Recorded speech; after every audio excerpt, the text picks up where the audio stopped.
எதிர்காலத்தை பற்றியே எப்போதும் எண்ணிக்கொண்டிருப்பவனால் எந்த காரியமும் செய்ய முடியாது.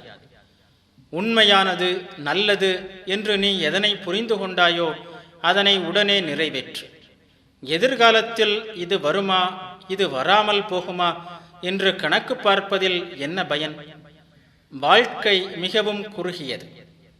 எதிர்காலத்தில் என்ன நடக்கும், என்ன பலன் விளையும் என்றெல்லாம் கணக்கிட்டு கொண்டிருப்பதால் எதையாவது சாதிக்க முடியுமா?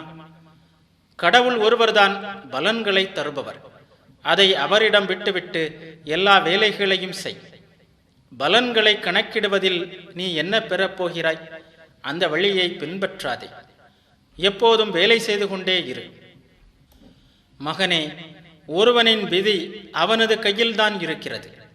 குரு இதை புரிந்து கொள்ளும்படி செய்கிறார், அவ்வளவுதான். விதையின் சக்திதான் மரமாக வளர்கிறது. காற்றும் தண்ணீரும் அதற்கு வெறும் உதவி மட்டுமே செய்ய முடியும். உன்னுள் சாரம் எதுவும் இல்லை என்றால் எவ்வளவு புற உதவிகளும் எந்த பலனையும் தராது.